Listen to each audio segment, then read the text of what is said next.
আসসালামু আলাইকুম।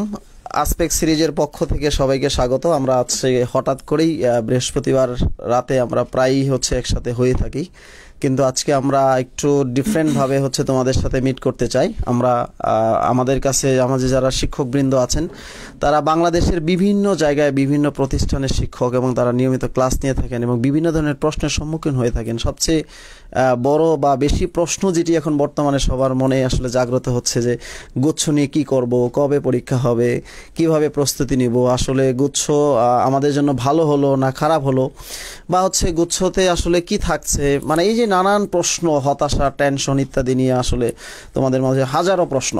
আজকে আমরা সবগুলো প্রশ্নের আসলে ডিফারেন্ট আঙ্গিকে আমরা উত্তর দিতে চাই। আমাদের এখানে উপস্থিত আছেন আসপেক পরিবারের একাংশ এবং এক্সপিরিয়েন্স যারা আছে মাঠ লেভেলে, যারা স্টুডেন্টদের খুব কাছাকাছি থেকে সেবা দিয়ে যাচ্ছে এই অ্যাডমিশন জগতে সবার। এবং এই যে আমাদের যে পথ চলা, এই পথ চলায় আমরা সবাইকে একত্রিত করে সবার মুখ থেকেই তাদের ব্যক্তিগত মতামত এবং পরামর্শ সাজেশন নিয়ে আজকে আমরা পর্বটি শুরু করতে যাচ্ছি। হঠাৎ করে লাইভে আসা, সো আমাদের একটু আনঅফিসিয়াল কথাবার্তা হবে, বাট খুব ইম্পর্টেন্ট কথাগুলো আমরা এখানে নিয়ে আসবো। হ্যাঁ, প্রথম যে বিষয়টি তোমাদের সাথে আমি শুরু করতে চাই, আজকের পুরো অনুষ্ঠান জুড়েই আমাদের অনুষ্ঠানটি সঞ্চালন করবেন আমাদের খুব প্রিয়, সবার প্রিয় হচ্ছে আমাদের সাকিব ভাইয়া। সাকিবকে আমি এই পুরো অনুষ্ঠানটি উপস্থাপনা করার বিনীত আহ্বান জানাচ্ছি। ধন্যবাদ হোসেন আলী ভাইকে। আচ্ছা, আমি আর কথা না বাড়াই, সবাইকে এই সুন্দর একটি সন্ধ্যায় স্বাগতম। তো এখনকার সময়ের যেটা সবচেয়ে চাহিদাপূর্ণ প্রশ্ন আর কি, গুচ্ছ নিয়ে হাজারো প্রশ্ন।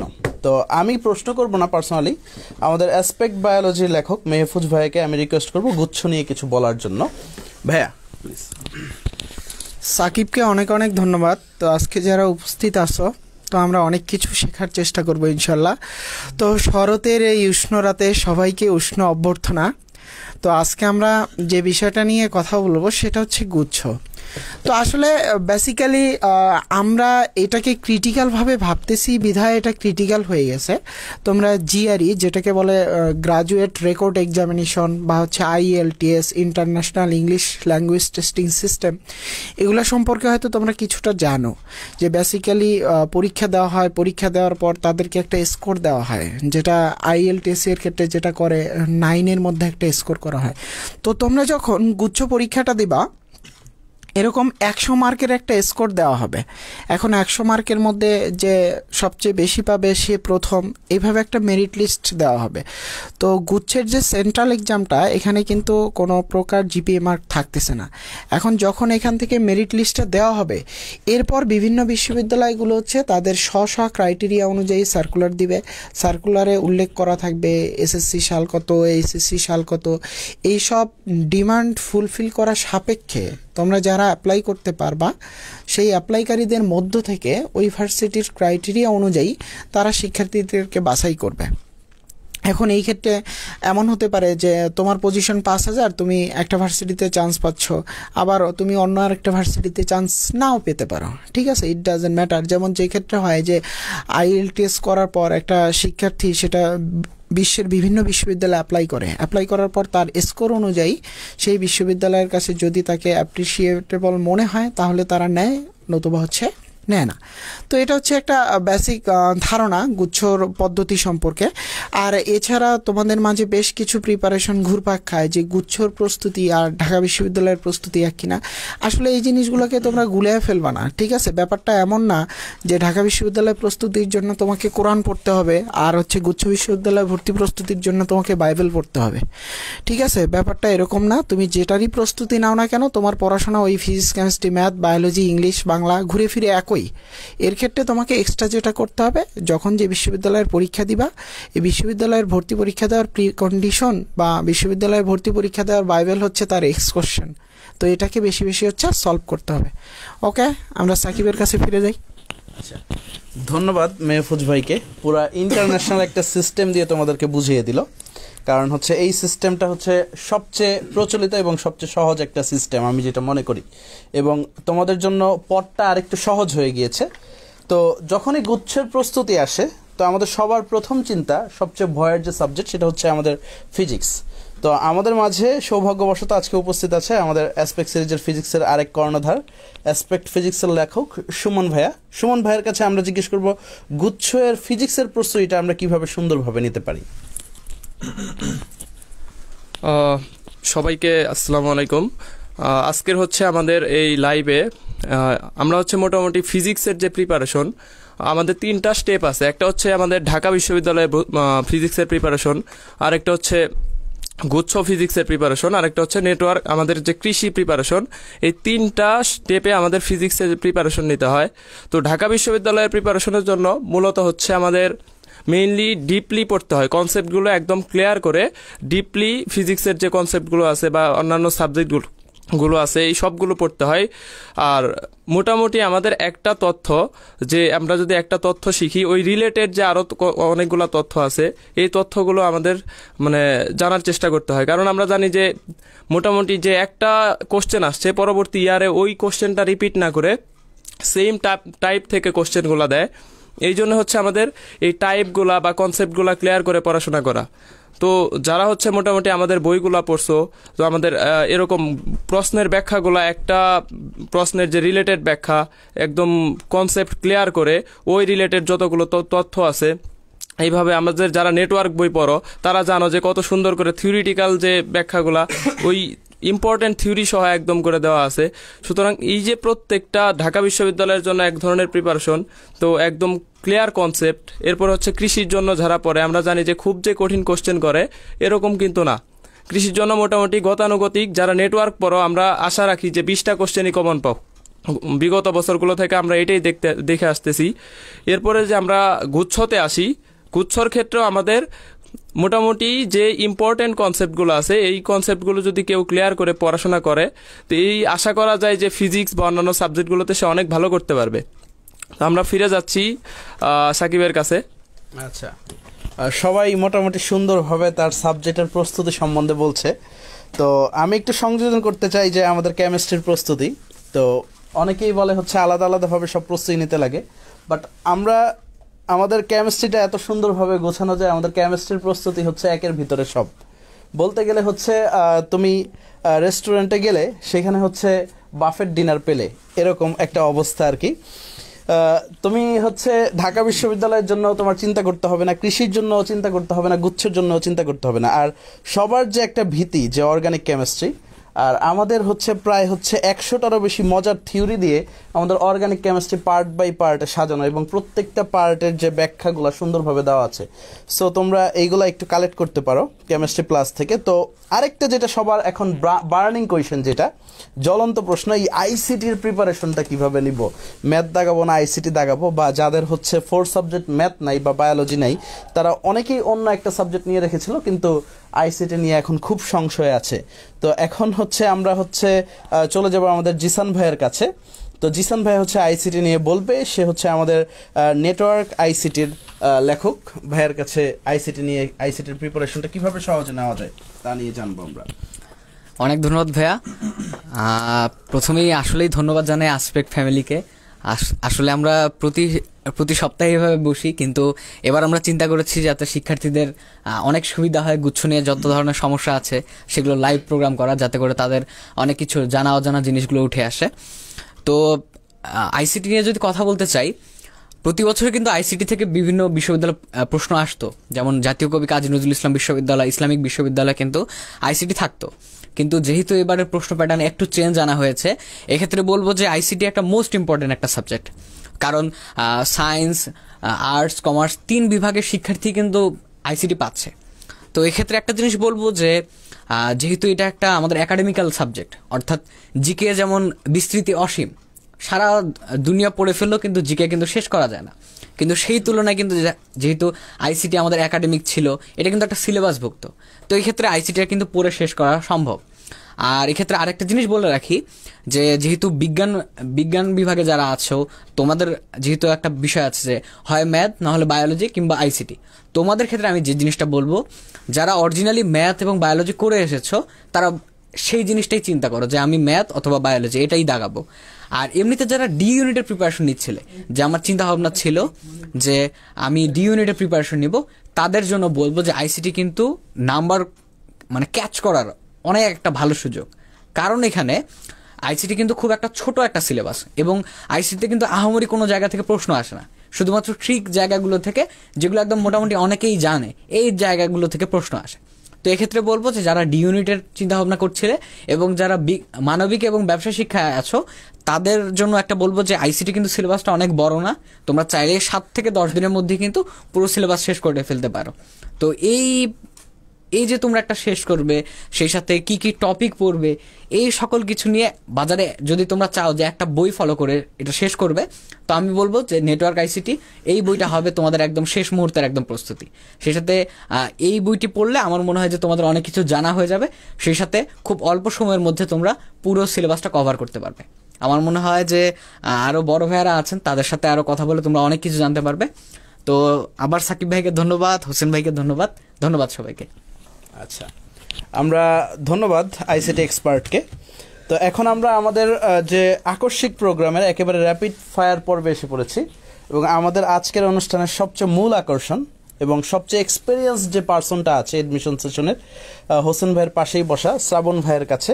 এবং শ্রাবণ ভাইয়ের কাছে ডিরেক্ট যাব না, শ্রাবণ ভাইয়ের কাছে প্রশ্ন আসবে এবং প্রশ্ন করবে তারাই আমাদের মাঠ পর্যায়ে যারা ক্লাস নেয় এবং স্টুডেন্টদের কাছে যারা অতপ্রতভাবে জড়িত, স্টুডেন্টদের থেকে, মানে তোমাদের প্রশ্নগুলাই এখন করা হবে ভাইয়ের কাছে। তো ভাইয়ের কাছে প্রশ্নের জন্য আমি প্রথমেই আহ্বান জানাচ্ছি আমাদের যে প্রশ্ন উত্তর পর্বে আছে তারা।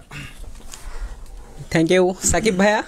আমি কালক্ষেপণ না করে চলে যাচ্ছি সরাসরি শ্রাবণ ভাইয়ের কাছে কোশ্চেনে, যে ভাইয়া আসলে সিস্টেমটা এভাবে আগাচ্ছে যে 3টা সাবজেক্ট আর কি, 3টা সাবজেক্ট থেকে আমাদের 2টা সাবজেক্টের হচ্ছে কি অ্যান্সার করা লাগবে। আমাদের সাবজেক্ট 3টা হচ্ছে বায়োলজি, ম্যাথ এবং আইসিটি। এখন স্টুডেন্টরা ভাইয়া আমরা ক্লাসেতে গেলেও ফেস করতেছি যে কিভাবে আর কি এরা যে কোনো 2টা সাবজেক্টের অ্যান্সার করা লাগবে। এখন এর মধ্যে আইসিটি ইনক্লুডেড, এরা আইসিটি করবে কি করবে না অ্যান্সার, বা আইসিটি অ্যান্সার করলে এদের অ্যাডভান্টেজটা কোথায়, বা অ্যান্সার যদি না করে সেক্ষেত্রে এদের ডিসঅ্যাডভান্টেজটা কোথায়, আপনি যদি ভাইয়া একটু আমাদেরকে বলেন তাহলে আমাদের জন্য সুবিধা হয়। আমি চলে যাচ্ছি। আচ্ছা, খুবই ভালো। আর হচ্ছে একটা মূল্যবান প্রশ্ন করছো তুমি জিসান, ঠিক আছে? তো সেটা হচ্ছে যে জিসান প্রথম অনেকক্ষণ কথাবার্তাগুলো বললো যে আইসিটি অ্যান্সার করলে কি কি অ্যাডভান্টেজ বা কি কি তোমার কি বলো তো ডিসঅ্যাডভান্টেজ আর কি হবে আর কি। ফার্স্ট অফ অল সেটা হচ্ছে, মনে করো তুমি আইসিটি অ্যান্সার করলা, বাংলা অ্যান্সার করলা, ইংলিশ অ্যান্সার করলা, কেমিস্ট্রি ফিজিক্স অ্যান্সার করলা, তুমি ম্যাথ অ্যান্সার করলা না। যদি তুমি ম্যাথটা অ্যান্সার না করো, তুমি মনে করো ডিইউ এক্সাম বা গুচ্ছ এক্সামে যেটাই বলো না কেন, ওখানে তোমার কি হলো বলো তো, তুমি 100-তে 100 পেলা। 100-তে 100 পাওয়ার পরও তোমার আশা ছিল কি বলতো, আমি ডিইউ ট্রিপলি পড়বো বা গুচ্ছ ট্রিপলি পড়বো বা আমি সিএসসি পড়বো আর কি, ঠিক আছে, বা আমি আইটি পড়বো বা নিউক্লিয়ার পড়বো বা রোবোটিক্স পড়বো। এই সাবজেক্টগুলো তুমি যদি কি বলতো ম্যাথ অ্যান্সার না করো, তাহলে তুমি যদি 100-তে 100 পাও, তাও তুমি কিন্তু কি বলতো এই সাবজেক্টগুলো পাওয়া পসিবল না। বুঝতে পেরেছি? একইভাবে বাই দ্য সেম ওয়ে তুমি মনে করো ম্যাথ অ্যান্সার না করে কি করলা বলতো, বায়োলজি অ্যান্সার করলা। তুমি যখন বায়োলজি অ্যান্সার করো, তাহলে তোমার কি প্রবলেমটা হবে বলো তো, তুমি 100 আউট অফ 100 পেলা, তার পাওয়ার ফলে তুমি ফার্মেসি পাবা না, মাইক্রোবায়োলজি পাবা না, জেনেটিক্স পাবা না, মলিকুলার ইঞ্জিনিয়ারিংটা পাবা না, এরকম nutrition and food and nutrition এগুলো তোমার মিসিং হয়ে যাচ্ছে আর কি।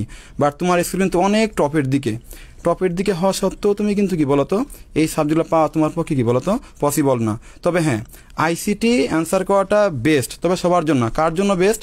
মনে করো তোমার প্রিপারেশন খুবই খারাপ, ম্যাথ তুমি কভার করতে পারবা না, ম্যাথ কিন্তু 7 দিন পরে কভার করা পসিবল না, 8 দিন পরে পসিবল না। বাট আইসিটি তুমি যেটা পারফেক্ট ওয়েতে আগাও, যেমন অ্যাসপেক্ট সিরিজের যে আইসিটি বইটা আছে, খুব সুন্দর করে মডেল টেস্ট দেওয়া আছে, সেলফ টেস্ট দেওয়া আছে, বিগত বছরের প্রশ্ন দেওয়া না থাকলেও যে প্রথমবার পরীক্ষা হচ্ছে, ঢাকা বোর্ড, যশোর বোর্ডে কী ধরনের প্রশ্ন আসতেছে, কেমন প্রশ্ন আসতে পারে, এই প্রশ্নটা সলভ করলে 5 থেকে 6 দিনের মধ্যে আশা করি কি বলতো ফুল আইসিটিটা তোমার হাতের মুঠোয় আনা পসিবল, ঠিক আছে?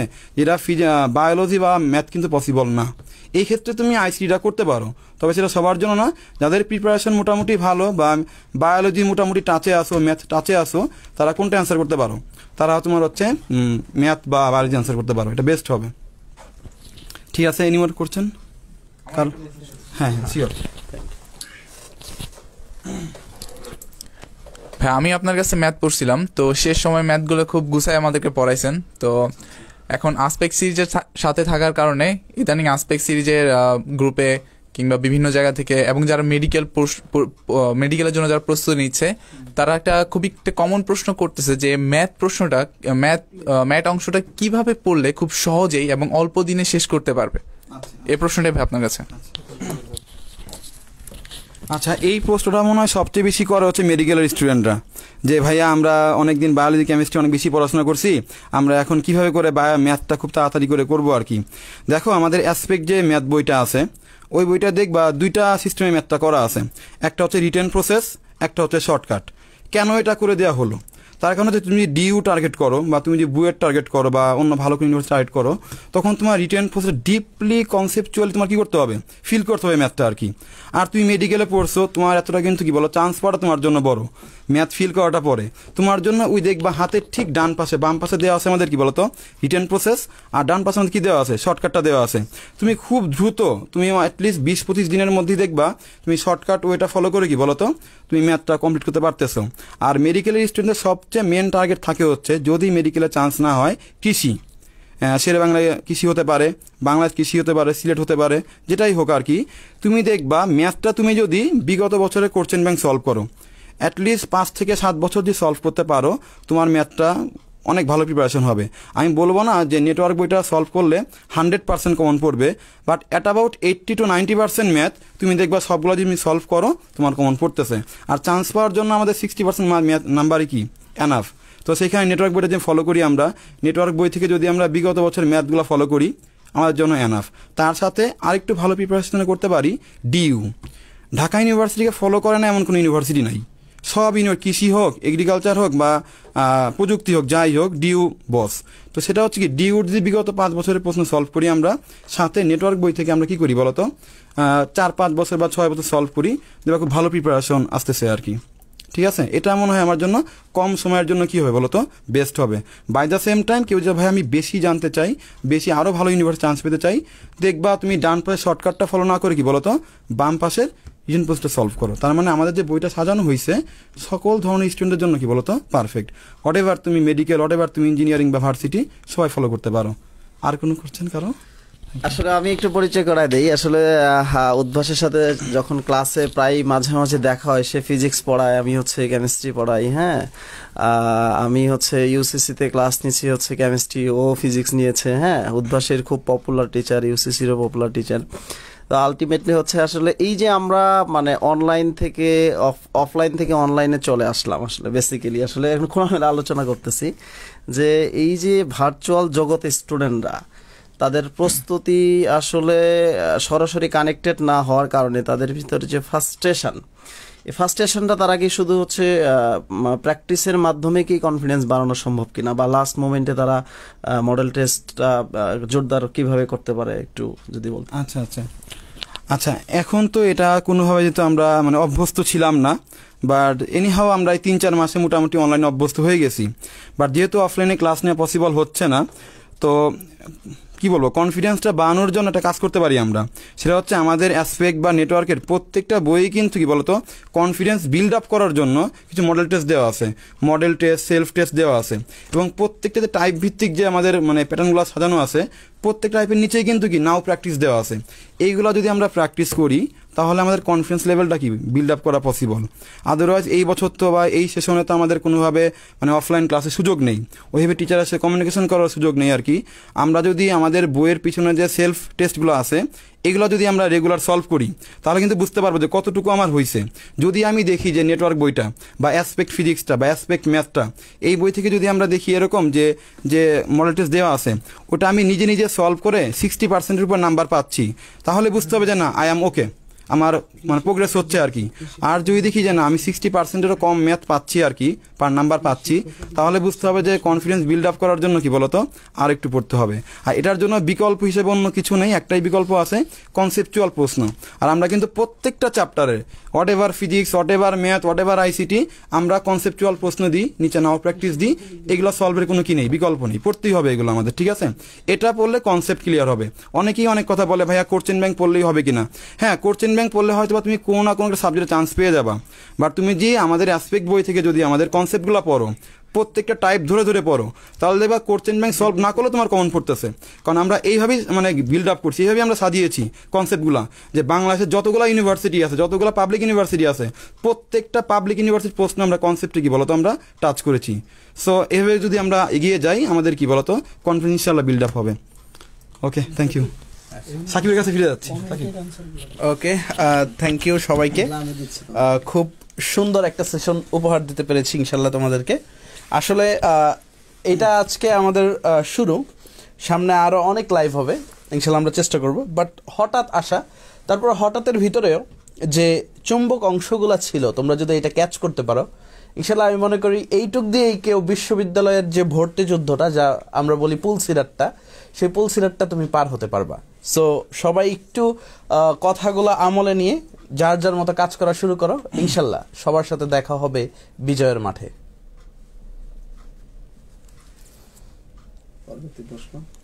আর পরবর্তী প্রশ্ন যদি থাকে মইনুলকে বলছি একটু ভাইয়ের কাছে আর একটা পরবর্তী প্রশ্ন করার জন্য। আমি প্রশ্ন করতে চাচ্ছি কেমিস্ট্রি প্লাসের রাইটার এবং ভর্তি বিষয়ক বিভিন্ন গ্রন্থের প্রণেতা মোহাম্মদ হোসেন আলী ভাইয়ের কাছে।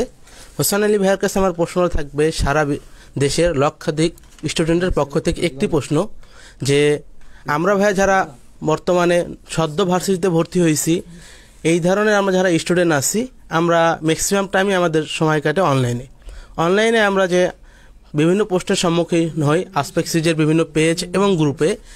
এখানে যে প্রশ্নটা হচ্ছে যে ভাইয়া কবে নাগাদ গুচ্ছের সার্কুলার দিচ্ছে এবং কবে গুচ্ছের পরীক্ষাটা হচ্ছে, এই প্রশ্নটা দেশের সকল শিক্ষার্থীদের পক্ষ থেকে আমি হোসেন ভাইয়ের কাছে জানতে চাচ্ছি।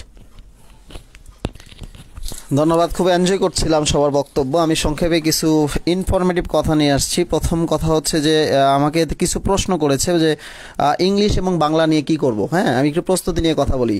প্রথম হচ্ছে মনোযোগ দিয়ে শুনতে হবে, ইংলিশ এবং বাংলা একটা জিনিস খেয়াল করে দেখতে হবে। আমরা কিছু সায়েন্সের স্টুডেন্ট, সরাসরি আসলে বাংলিশ প্রস্তুতি আমরা খুব বেশি অভ্যস্ত না, হেবিটেড না। হ্যাঁ, তবে আমরা ইংলিশটা পরবর্তী লাইফটা আমাদের ইংলিশের উপর দিয়ে কাটাইতে হবে। দেখা গেছে যে আমি হচ্ছে অনার্স লাইফে লং টাইম ধরে ইংলিশের খাতা লিখেছি, ইংলিশে মার্ক লিখেছি, প্রশ্ন উত্তর লিখেছি, এত মার্কের, বাট হচ্ছে দিন শেষে বিসিএস এর সবচেয়ে গ্রামাটিক্যাল এবং হচ্ছে ইংলিশে কম মার্ক পাচ্ছি। এটি হচ্ছে মূল বিষয়। অনেকে দেখা যায় আমি ইংলিশে ব্যাপক প্রস্তুতি নিচ্ছি বা স্পিকিং স্পোকেনে ফাটাফাটি অবস্থা, বাট হচ্ছে বাস্তবে তার হচ্ছে ভ্যালুলেস হচ্ছে ইন রিটেন বা অন্যান্য সেক্টরগুলোতে। তো ইংলিশে যে 10 মার্ক গুচ্ছতে থাকবে, এটা নিয়ে আসলে তো প্যারা নেওয়ার কিছু না। এই 2 মার্ক জীবনেও কমন পড়বে না, এটা হলো ভোকাবুলারি বাদ। বাকি যে 8 মার্ক থাকবে, এই 8 মার্কটা আসলে তুমি যে 9-10-এ যা পড়ছো ওইখান থেকে কিছু সামারাইজ, কারেকশন, তারপর হচ্ছে গ্রামেটিক্যাল পার্ট, আচ্ছা বিভিন্ন সেক্টরে যে তোমার চুম্বক অংশগুলো, সেগুলো থেকে 8 মার্ক তুমি পেতে পারো। অনেকে বলছে যে ইংলিশের জন্য শুধু ইংলিশ টস বইটা পড়লেই হবে কিনা। ইংলিশ টস বইটা হচ্ছে তোমার 820টা বই পড়ে তুমি যা শিখবা, ইংলিশ টস এই ছোটো বইটা পড়ে তাই শিখবা। বিকজ ইংলিশের শুধু ভোকাবুলারিটাকে একটা ম্যাক্সিমাম অ্যাভয়েড করা হয়েছে এবং ইম্পর্টেন্ট যে জিনিসগুলো থেকে প্রশ্ন আসবেই সেগুলোই সামারাইজভাবে লেখা হয়েছে। সো ইংলিশ টস আমি মনে করবো যে ইটস এনাফ ফর ইউ। বাংলার ক্ষেত্রে 10 মার্কের জন্য অনেকেই দেখবা যে বড় বড় বই কিনে ব্যাপক পড়াশোনা শুরু করছে। আমি বলবো যে এটা একটা ভুল সিদ্ধান্ত এবং একটা ভ্রান্ত পথে যাচ্ছ তোমরা।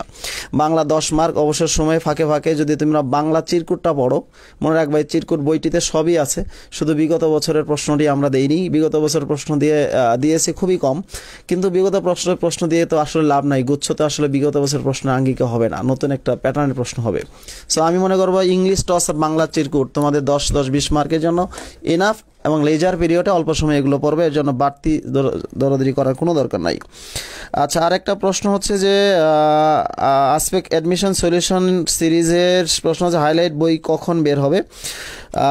আচ্ছা, হাইলাইট বইটি আসলে আমাদের পরীক্ষার ঠিক আছে 1 মাস আগে বের হবে, রুটিন হওয়ার পরে, সেজন্য ওয়েট করতে হবে। আচ্ছা, নেটওয়ার্ক গুচ্ছ আসবে কি ভাই? আসলে নেটওয়ার্ক গুচ্ছ নিয়ে আমরা কাজ করতেছিলাম সবাই একসাথেই। এই নেটওয়ার্ক গুচ্ছ বইটি একটি এক্সপেকটেশন। আমরা জানো যে কোয়ালিটি সম্পন্ন কোনো বই না হলে বেসিক্যালি আমরা মার্কেটে দিই না। আমাদের কোয়ালিটি যখন আমরা বুঝতে পারি যে এটা কোয়ালিটি মার্কেটকে টপকাইতে পারবে, মার্কেটে একটা অবস্থান তৈরি করতে পারবে, দেন আমরা হচ্ছে এই গুচ্ছ বইটি ছেড়ে দিই। আমরা বিশ্বাস করি যে হচ্ছে আমাদের কোয়ালিটি এখন মোটামুটি হয়ে গেছে, আমরা বইটা রেডি, এখন ইমপ্রুভিং চলছে এবং আশা করি নেক্সট উইকে ইনশাল্লাহ 28 তারিখের মধ্যেই তোমরা বইটি তোমাদের হাতে পেয়ে যাবা। এবং আরও প্রশ্ন আসছে হচ্ছে যে গুচ্ছ নিয়ে যদি কিছু বলতেন। আসলে গুচ্ছ নিয়ে কথা বলার সবাই বলেছে গুচ্ছ একটি খুব সহজ পদ্ধতি, বেসিক প্রস্তুতি থেকে স্ট্রং করো, চমকপ্রদ কথায় কখনো বিশ্বাস করবে না। মনে রাখবা লাস্ট মোমেন্টে কিছু সাজেশন দিবে, লাস্ট মোমেন্টে তোমাকে পরামর্শ দিবে, কয় পাতা সাজেশন দিয়ে তোমার ফাটাফাটি প্রিপারেশন হবে, এগুলো লাইফ ধ্বংসের একটা অন্যতম উপকরণ। তুমি সারা জীবন এত কিছু পড়লা, ব্রিলিয়ান্ট বস টিচার তোমাকে একটা সাজেশন বের করে দিচ্ছে, ওটা তুমি পড়াশোনা করলা, এর মতো একটা ভয়ঙ্কর ছত্রাক মাপাই স্টুডেন্ট আমি বিশ্বাস করি না। এটা মারাত্মক ক্ষতিকর তোমার জীবনের জন্য। সাজেশন ইজ জাস্ট লাস্ট মোমেন্টের প্রিপারেশন, এবং এটা কনফিডেন্ট এবং বিল্ড আপ যেগুলো বাজারে মানে এত প্রসিদ্ধি হয়েছে। যেমন হচ্ছে তোমরা জানো যে আমাদের যে আসপেক্ট সিরিজের যে সাজেশনগুলো আসে, হাইলাইটসগুলো আসে, এগুলো টপ লেভেলের টিচারদের লাস্ট মোমেন্টে লেখাই থাকে লাস্ট নাইট ফাইট, মানে শেষ রাতটা তুমি কি করবা, এটাই আমাদের করণীয় থাকে। সো আমি বলবো যে হচ্ছে আসলে বই নিয়ে কথার চেয়ে তোমাদের ইনফরমেশন কিছু কথা বলতে চাই যে পরীক্ষাটি কবে হবে। আসলে আমি সেই কথাটি না বলে আমি চিন্তা করব যে পরীক্ষাটি কবে হবে এই বিষয়টি এখনও তুমি আমি কেউই নিশ্চিত না, তবে পরীক্ষা যে হবে এটা নিশ্চিত। তাহলে কি, যেহেতু নিশ্চিত পরীক্ষা হবে সেটার জন্য আমি আমার প্রস্তুতিটা গোছাবো। আমরা দেখছি, ধরে নাও আমাদের হাতে 2 মাস সময় আছে, ধরে নাও হচ্ছে জানুয়ারি চলে গেছে, ফেব্রুয়ারি, মার্চ, এই 2টা মাসকে তুমি নিজের আপন করে নাও। তুমি ধরে নাও যে মার্চের 26 তারিখে তোমার পরীক্ষা হবে, তাহলে আগামী মার্চের 26 তারিখ থেকে পরীক্ষার জন্য তুমি এখন থেকেই একটা রুটিন করে পড়াশোনা শুরু করে দাও, গতি বাড়ায় দাও যে 26 তারিখে পরীক্ষা। হোয়াট এভার, এর আগে যদি পরীক্ষা হয় তুমি ওটাকেই ধরবা, এরপরে যদি পরীক্ষা হয় তুমি 26 তারিখে ধরবা, বিকজ এটা তোমার পড়াশোনার স্পিডটাকে বাড়ায় দিবে। 1 নাম্বার 2 হচ্ছে যে আসলে প্রচণ্ড টেনশন, হতাশ। আমরা হচ্ছে আসলে সায়েন্সের স্টুডেন্টে আমি বলবো আবার অনেক বেশি সৌভাগ্যবান, এবং যারা এখনও পড়াশোনা খুব মোটামুটি করতেছে তারা আরও বেশি সৌভাগ্যবান। আমি দেখছি এক শ্রেণীর স্টুডেন্ট আছে যারা তীব্র মেধাবী ছিল, তারা হচ্ছে এইচএসসি পরীক্ষা না দিতে পেরে তারা ব্যাপক ফার্স্ট্রেটে পড়ে গেছে। আরেকটি বিষয় হচ্ছে যে তারা হচ্ছে অফলাইনে ক্লাস করতে না পেরে তারা এদের ফ্রাস্ট্রেশনটা আরেকটু বেড়ে গেছে, এবং তারা শেষ মোমেন্টে যে হচ্ছে পরীক্ষাটা কবে হবে এই ব্যাপারে তাদের পড়াশোনার মধ্যে একটা উদাসীনতা তৈরি হয়ে গেছে। যারা হাই হেলো পড়াশোনা করেছো, মোটামুটি পড়েছো, ছেড়েছো, আমার মনে হয় যে তোমরা যে এখন থেকে শুরু করো। আমাকে একজন প্রশ্ন করেছে যে ভাইয়া ইঞ্জিনিয়ারিং প্রস্তুতি এখন থেকে শুরু করলে হবে কিনা। আমি যদি বলবো যে যদি তোমার বেসিক মোটামুটি ধরে নাও যে তোমার মানে পড়লেই তুমি বুঝতে পারো, তাহলে তুমি এখন থেকে শুরু করতে পারো, কারণ অ্যাডমিশন টেস্টে সাধারণত 3 মাস প্রস্তুতি নেওয়া হয়। আমার বিশ্বাস এখনও 3 মাস তোমার হাতে আছে। সো আমার মনে হয় যে তুমি এখন থেকে যদি স্টার্ট করো, তবে ঢাকা বিশ্ববিদ্যালয়কে টার্গেট রেখে রিটেনটাকে একটু বেশি ফোকাসিং করে তুমি যদি আগাও, আমার মনে হয় যে খারাপ হবে না। তবে তুমি যদি একবারই দুর্বল মানে স্টুডেন্ট হও, এখন থেকে ডিসিশন চেঞ্জ করা ঠিক হবে না। এই ছিল হচ্ছে তোমাদের সাথে আমাদের মানে গোছনীয় পড়াশোনা। আর সবচেয়ে বেশি যে জিনিসটা আমার কাছে প্রশ্ন আসে যাবে, আমার প্রচণ্ড টেনশন, হতাশ, ফার্স্ট্রেট। একটা জিনিস বিশ্বাস করো যে এবছর তুমি যদি শেষ পর্যন্ত পড়াশোনাটা চালিয়ে যেতে পারো, জাস্ট তোমার পড়াশোনাটা যদি গোছাইতে পারো, জাস্ট পড়াশোনাটা লেগে থাকতে পারো, তাহলেই দেখবা তোমার একটা কিছু হবে। আমাকে প্রায় প্রশ্ন আসে, ভাই আপনাদের রিটেন বই কবে আসবে, রিটেন, এবং রিটেন বই কথা বলতে বলতে মাথা শেষ হয়ে গেল। অথচ আমাদের বেসিকের আসপেক্ট সিরিজের প্রত্যেকটা বই রিটেনকে সর্বাধিক গুরুত্ব দেওয়া হয়েছে, কারণ রিটেন কনসেপচুয়াল ক্লিয়ার থাকলে তুমি এমসিকিউ আনসার করতে পারবা। এবং দেখো আমরা হচ্ছে এই যে বাজারে একমাত্র বই যেটা শ্রাবণ বলেছে যে একটি বইয়ের, শ্রাবণ হচ্ছে আমাদের ফিজিক্সেরও রাইটার, সেই ফিজিক্স হচ্ছে মানে তার প্রত্যেকটা লাইন তার হয়তো জানা আছে কারণ সে কাজ করেছে। এবং সবচেয়ে বড় বিষয় যে আমাদের স্পেক্টারে যে সুমনও বলেছে যে ফিজিক্স প্রস্তুতিটা একটু কঠিন হবে, ডিফিকাল্ট হবে। এজন্য আমরা কি করেছি, ফিজিক্স এবং ম্যাথটাকে সর্বাধিক গুরুত্ব দিয়ে একটি অঙ্কের 2টি প্যাটার্ন দিয়েছি। তোমরা এটার প্রতি কেন আস্থা রাখতেছো না আমি বুঝি না। যেখানে আমরা বলতে বাধ্য হচ্ছি যে কোনোভাবে প্রশ্ন হোক 80% কোশ্চেন তুমি ডিরেক্ট আনসার করতে পারবা, 90% কোশ্চেন তুমি এখানে অবশ্যই থাকবে। তার মানে কি 90% কোশ্চেন মানে হচ্ছে তুমি হচ্ছে ফার্স্ট হওয়ার সম্ভাবনা, ফার্স্টই হয়ে যাবা। 80% কোশ্চেন পেলে তুমি প্রথম শ্রেণীতে চলে যাবা। আর তুমি যদি 100% প্রশ্ন হও তাহলে হচ্ছে তুমি অবশ্যই মনে রাখবা 100% কোশ্চেন যদি তুমি আনসার করতে পারো তাহলে এটা অ্যাডমিশন টেস্ট হবে না, কারণ অ্যাডমিশন টেস্টে 100% মনে কোনো শব্দ নাই। তার মানে বোঝা যাচ্ছে 60% মার্ক পেলে তুমি চান্স পেয়ে যাচ্ছ। সেখানে আমরা গ্যারান্টি দিচ্ছি, বলেই দিচ্ছি যে 80% নিচে প্রশ্নের বাইরে হবে না, কারণ আমরা সবগুলো টেক্সট বই নিয়ে কাজ করেছি। আস্থা রাখো, বিশ্বাস নিয়ে নিজেকে পথ চলতে চেষ্টা করো, এবং বিশ্বাস করো কনফিডেন্স প্রতিনিয়ত তোমার ধ্বংস হচ্ছে একমাত্র কারণ তুমি প্রতিদিন ম্যাক্সিমাম সময় নষ্ট করতেছো। তুমি দেখবা ধীরে ধীরে যদি অঙ্কগুলো প্র্যাকটিস করো, প্রতিনিয়ত ম্যাক্সিমাম সময় কম নষ্ট করো। ধরো আজকে তুমি 5 ঘন্টা সময় নষ্ট করেছো, কালকে তুমি 4 ঘন্টা নষ্ট করবা, এরপরে 3 ঘন্টা, এভাবে যদি কমাইতে থাকো I believe in your trust বাড়বে, ট্রাস্ট বাড়লেই বিলিভ আসবে, বিলিভ যখন আসবে তখন তোমার কনফিডেন্স এমনিই বুঝতে পারবা যে হচ্ছে অনেক ভালো আছে, তখন তখন তুমি প্রস্তুতি শুরু করবা। তো যাই হোক, আমাদের অনেকগুলো প্রশ্ন ছিল তোমাদের কাছে, সে প্রশ্নগুলো আমরা মনে হয় ওভারটেক করতে পেরেছি। আমাদের একটা সুখবর দিয়ে যাচ্ছি সবাইকে যে আমরা আগামী 25 তারিখ থেকে আমাদের পেজে ওড়াধরা লাইভ ক্লাস শুরু করবো, এবং এই যে সুপার ওভার নিয়ে আসছে, আমাদের প্রতিদিন 36 মিনিটের ক্লাস হবে এবং 6টা করে টাইপ আমরা প্রতিদিন পড়াবো প্রতি অধ্যায় থেকে।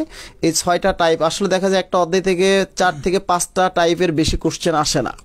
আমরা আরও দেখেছি যে 6 টাইপ যদি প্রত্যেকটা অধ্যায় থেকে আমরা পড়ি, কনসেপ্ট পড়ি 6টা, ম্যাক্সিমাম ক্ষেত্রে 90% তোমার কভার হয়ে যাচ্ছে। তার মানে হচ্ছে আসপেক্ট সিরিজের বই তোমার আছে, আসপেক্ট সিরিজের রাইটার তোমার সরাসরি ক্লাস নিচ্ছে, তার মানে তোমার দুর্দান্ত প্রস্তুতি তুমি ঘরে বসে নিতে পারতেছো। শ্রাবণ যেমন বলেছে যে আমাদের হচ্ছে এখন ভার্চুয়াল জগতে সরাসরি ক্লাস পাওয়ার সুযোগ খুব কম। আমরা মনে করব যেহেতু আমাদের রাইটারের যে বইটি সেটা মনে করবা তোমার খাতা, তোমার হচ্ছে নোট, আর রাইটার ক্লাস নিচ্ছেন লাইভ, তখন তুমি তাকে সরাসরি পাচ্ছ। সো আমার মনে হয় কনফিডেন্ট বিল্ড করো। তোমাদের কাছে আমার পরামর্শ, প্রত্যেকে আমাদের পেজগুলোতে লাইক বাড়াবা এবং গ্রুপে অনেক মেম্বার অ্যাড করবা, যাতে আমাদের ক্লাসগুলো আরও প্রাণোচ্ছল প্রাণবন্ত হয়, আমরা হচ্ছে সবাই সুন্দরভাবে ক্লাস দিতে পারি। আমাদের গ্রুপের নাম সবাই মনে রাখবো, আসপেক্ট অ্যাডমিশন সলিউশন, ঠিক আছে, ঠিক আছে। এবং আমাদের হচ্ছে আরেকটি গ্রুপ আছে অ্যাডমিশনের একাডেমিক ব্লগ, এই গ্রুপটা তো অ্যাড থাকতে পারো তোমরা। আমাদের এই যে হচ্ছে aspect series and admission and academic blog, এর মধ্যে আমরা সমস্ত প্রশ্নের উত্তরগুলো, আমাদের সমস্ত লাইভ ক্লাসগুলো তোমরা পাবো, ঠিক আছে। ওকে, ঠিক আছে, আমি হচ্ছে শেষ করব। তার আগে হচ্ছে কারো কোনো প্রশ্ন থাকলে হচ্ছে করতে পারো। কারো কোনো প্রশ্ন আছে কি? হ্যাঁ, আমি একটু প্রশ্ন করতে চাই। আচ্ছা হোসেন ভাই, আপনি দীর্ঘদিন যাবত এই আমাদের অ্যাডমিশন টেস্ট জগতে আছেন, তা একটা প্রশ্ন আমাদের কাছে আছে, এবং এটাও সত্যি যে সব স্টুডেন্ট কিন্তু ট্রিপলি পাবে না, সব স্টুডেন্ট ফার্মেসি পাবে না। কিছু স্টুডেন্ট বলছেন ভাইয়া আমি কোনো একটা সাবজেক্টে চান্স পেলেই আমার হয়। আচ্ছা, আমরা টিচার হিসেবে এটুকু জানি যে কিছু টপিক কিন্তু থাকে, সেটা ফিজিক্সে হোক, কেমিস্ট্রি হোক, বায়োলজি হোক, যে ঘুরে ফিরে ওই টপিক থেকে প্রশ্ন আসবেই, ঠিক আছে। যেমন আমাদের ফিজিক্স ভেক্টর থেকে ম্যাক্সিমাম ইউনিভার্সিটি লব্ধি থেকে প্রশ্ন আসে, ঠিক আছে। তো যারা একটু দুর্বল, যারা এমন প্রশ্ন করে যে ভাইয়া আমাদের কোনোটা সাবজেক্ট চান্স পেলেই হলো, তাদের জন্য যে টপিকগুলো প্রতি বছরই ঘুরে ফিরে আসে, ওই রকম একটা ছোটো আকারে বই বের করা যায় কিনা, বা ওইরকম একটা সাজেশন গিফট করা যায় কিনা, যাদের জন্য ভাইয়া আমার চান্স পেলেই হয়েছে, এরকম কিছু করা যায় কিনা? সুন্দর একটি প্রশ্ন। আসলে এই প্রশ্নটি আমাদেরও করে লাস্ট মোমেন্টে কি করব, বা হচ্ছে আমাদের হচ্ছে এই প্রশ্নটি আমি সরাসরি উত্তর দিচ্ছি। আমাদের আইডিয়াটি হচ্ছে সুমন মেহফুজ ওরা আমাকে অলরেডি বলেছে যে ভাই আমাদের স্টুডেন্ট এবং সবাই আসে যে হচ্ছে আমরা লাস্ট মোমেন্টে কি করব, এবং হচ্ছে আমাদের যাদের টার্গেট হচ্ছে শুধু একটা ইউনিভার্সিটি, তাদের জন্য আমি বলবো যে আমাদের আসপেক্ট সিরিজের সাজেশন আসবে লাস্ট মোমেন্টে, এবং হচ্ছে আমাদের আসপেক্ট সিরিজের সাজেশনগুলোতে শুধু মেইন টপিকসগুলোতেই ফোকাস করা হয়েছে, যেটা শ্রাবণ বলেছে যে হচ্ছে মানে এক্সক্লুসিভ টপিকসগুলো যেগুলোতে কোশ্চেন আসবেই। আমার তো 100% দরকার নাই, আমার হচ্ছে দরকার হচ্ছে এক্স্যাক্টলি যেটা দরকার সেই ইম্পর্টেন্ট টপিকসগুলো। এটা নিয়ে আমাদের আসপেক্ট সিরিজের সাজেশন আসবে পরীক্ষার আগে, এবং সেটা দেখতে পারো। এখন যেটা হবে যে তোমার আসপেক্ট সিরিজের শুরুতে যে প্রত্যেকটা বইয়ের সার্ভে টেবিল আছে, ওই সার্ভে টেবিলগুলো নিয়ে তুমি একটু কাজ করো, যে ওই টেবিলে যে টপিকসগুলো আছে ওইগুলো একটু ফোকাসিং করে পড়ে এগিয়ে থাকো, এবং আমাদের সাজেশন আসলে সেটা তোমরা পড়ে নিবা। কখনোই বেসিক প্রস্তুতি আগে শুধু সাজেশন দিয়ে পরীক্ষায় চান্স পাওয়াটা ডিফিকাল্ট, তবে সাজেশন তোমাকে অবশ্যই 70 থেকে 80% হচ্ছে প্রস্তুতি নিতে সহায়তা করবে, এবং মোটামুটি তোমার দুর্বল যারা শুধু একটি ইউনিভার্সিটিতে চান্স পেতে চাও তাদের জন্য আরও বেশি সহায়ক ভূমিকা পালন করবে। আমি আরেকটা প্রশ্ন করতে শিওর। আচ্ছা, আমি একটু লং টাইম নিচ্ছি আর কি। আরেকটা প্রশ্ন, সেটা হচ্ছে আমি এই যে দিলাম কমেন্টও আসছে এবং ইনবক্সে অনেকে বলে বাংলার প্রিপারেশন নিয়ে। আচ্ছা, বিষয়টা হচ্ছে আমি চিরকুট বইটা আমি দেখলাম একটু আর কি, বইটা ভালো লাগলো। তো আমার কাছে মনে হয় 19 যে বাংলা বইটা আছে এটাতে ব্যাকগ্রাউন্ডটা বেশ কঠিন করে লেখা, এবং আমরা জানি আমাদের 9-10 যে ব্যাকগ্রাউন্ড বইটা আছে, বিসিএস বলেন, চাকরির পরীক্ষা বলেন, বা অ্যাডমিশন টেস্ট বলেন, ওই বইয়ের বাইরে কিছু কিন্তু আসে না। তো আমার কাছে বইটা পড়ে মনে হলো যে আমাদের 19 যে বোর্ডের যে বইটা, ওই বইটা একটু কঠিন করে ব্যাকগ্রাউন্ডটা লেখা, ওইটাকে একটু ইজি করে মনে হয় চিরকুট বইয়ে মনে হয় লেখা, আমার কাছে পার্সোনালি এটা মনে হলো। তো ভাই এই সম্পর্কে যদি কিছু বলতে নাই, কারণ আমার কাছে মনে হয় ফিজিক্সে 20-20 পাওয়ার চেয়ে বাংলায় কিন্তু একটু ইফোর্ট দিলে কিন্তু বাংলায় নাম্বার তোলাটা খুব ইজি। তো এই চিরকুট বইটার সাথে আমাদের যে বাংলা 9-10 যে বোর্ডের বইটা আছে, এটার সম্পর্কটা কীরকম, বা কতটুকু সহজভাবে ওই বইটাকে আমরা উপস্থাপন করছি, এটা সম্পর্কে যদি একটু বলতেন। বা অনেকেই বলছে ওই বইয়ের স্কিপ করা হয়েছে আর কি। আমার কাছে মনে হয়েছে যতটুকু প্রয়োজন ঠিক ততটুকুই আয়োজন করা হয়েছে এখানে। এই বই সম্বন্ধে কিছু বলতেন, কারণ বাংলায় খুব ইজিলি নাম্বার ক্যারি করা যায়। খুব সুন্দর প্রশ্ন। এই প্রশ্নটি আমাদের সায়েন্স স্টুডেন্টের জন্য একটি কমন প্রশ্ন। আসলে বাংলাতে আমাদের বইটির লেখক হচ্ছে সুমন হোসেন ইমন। ইমন স্যার হচ্ছে ইউসিসির খুবই পপুলার টিচার ছিলেন, এখন হচ্ছে একটা কলেজে তিনি শিক্ষকতা করেন। এবং হচ্ছে আসলে ওনার কথা ছিল চিরকুট। চিরকুট মানে হচ্ছে জাস্ট হচ্ছে ছোট কিছু, মানে একটা ব্যাপারটা হচ্ছে ওনার বইতে সবই আছে, বাট বিষয়টা হলো সংক্ষিপ্ত আকারে আছে, যেটুকু দরকার। ওনার স্লোগানটা বাজারে প্রথমেই উনি একটা স্লোগান দেন, যতটুকু প্রয়োজন ততটুকু আয়োজন। ঠিক আছে, তো আমার কাছে মনে হয় যে একটা সায়েন্সের স্টুডেন্টদের বাংলা যতটুকু দরকার, কখনো একদমই অনেক ডেপ লেভেল থেকে প্রশ্ন হবে না, মেজর টপিকসগুলো থেকেই প্রশ্ন হবে। এবং সেজন্য হচ্ছে চিরকুট বাংলা বইটি আসলে অনেক সহায়ক ভূমিকা পালন করবে। নির্দ্বিধায় এখানে অনেক যেমন 800 পৃষ্ঠার বই আছে, ওই বইতে কি আছে বিগত বছরে হিউজ প্রশ্ন বারবার রিপিট বারবার আছে। আসলে মূল কথা কিন্তু সংক্ষিপ্ত রূপেই। ঠিক আছে, তো যাই হোক, বাংলা প্রস্তুতির জন্য বাংলা চিরকুট আর ইংলিশ টস এগুলো নিয়ে তোমরা সায়েন্সের প্রস্তুতি আগে যাওয়া। মূল প্রস্তুতি কিন্তু science, physics, chemistry, math, biology, সেগুলোকে এগিয়ে দিতে হবে। সবচেয়ে যে বিষয়টা আমাদের বেশি প্রশ্ন হয় সেটা হচ্ছে যে আমরা সবচেয়ে যে বেশি প্রশ্ন সেটি হচ্ছে যে আমরা আমাদের শেষ মুহূর্তে প্রস্তুতিটা গোছাতে পারলাম কিনা, বেসিক প্রস্তুতি কতটা স্ট্রং করতে পারছি। আমার কাছে আরেকটি প্রশ্ন হচ্ছে জাহাঙ্গীরনগর ডি ইউনিটের জন্য কীভাবে প্রস্তুতি নিব। আসলে জাহাঙ্গীরনগর ডি ইউনিটের জন্য আমরা হচ্ছে একটা বিশেষ ব্যবস্থা রাখি। জাহাঙ্গীরনগর ডি ইউনিটের হচ্ছে 13টা সেটের পরীক্ষা হয়, প্রত্যেকটা সেটের কোশ্চেন হচ্ছে হিউজ অ্যামাউন্ট প্রশ্ন থাকে এবং ক্রিটিক্যাল কোশ্চেনগুলো খুঁজে পাওয়া যায় না। দেখা যায় যত ক্রিটিক্যাল প্রশ্ন আছে ম্যাক্সিমামগুলো রিপিট হয়। এই জন্য দেখবা জাহাঙ্গীরনগর বিশ্ববিদ্যালয়ে ফার্মাসির স্টুডেন্টরা মিলে একটা বই বের করে, নাম হচ্ছে ফার্মা নলেজ। এই ফার্মা নলেজ বইটি যদি তোমরা দেখো তাহলে মোটামুটি একটা আইডিয়া পেয়ে যাবো। ওখানে শুরুতেই লেখা আছে যে আমি কিভাবে ডি ইউনিটের প্রস্তুতি নেব। শুধু জাহাঙ্গীরনগর নয়, বাংলাদেশে যত জীববিজ্ঞান অনুষদ আছে সবগুলোর জন্য ফার্মা নলেজ বইটা অনেক সহায়ক হবে। এবং ডি ইউনিটের প্রস্তুতির জন্য প্রয়োজনে আমরা স্পেশালভাবে আরেকটা লাইভ করব। হ্যাঁ, থ্যাংক ইউ সো মাচ। আমার মনে হয় আজকে তোমাদের সাথে এই ছিল আমাদের আলোচনা। সবাইকে সাথে আবারও আমাদের 25 তারিখ থেকে লাইভ ক্লাস হবে। তোমরা আমাদের গ্রুপটাকে অনেক বেশি মেম্বার অ্যাড করবা, একাডেমিক অ্যান্ড অ্যাডমিশন ব্লগ গ্রুপটাকে। ওইখানে আমাদের লাইভ ক্লাসগুলো হবে, এই পেজ থেকেই যাবে। ভালো থাকবা, তোমাদের সাথে নিয়মিত দেখা হবে এবং টেনশন মুক্ত থাকবা এবং প্রতিনিয়ত আজকে যা পড়লা কালকে তার চেয়ে একটু বেশি পড়বা, তাহলে দেখবা টেনশন ফ্রি হবে। এবং আজকে থেকে একটু ব্যাপক স্পিডে শুরু করো, কারণ সমর সাজের নাইরের সময় বেরিয়ে তোরা আয়, আজ বিপদের পরশ নিব নাঙ্গা আদুল গাই। আসলে শুরু করতে হবে আজকে থেকেই। থ্যাংক ইউ সো মাচ, আল্লাহ হাফিজ।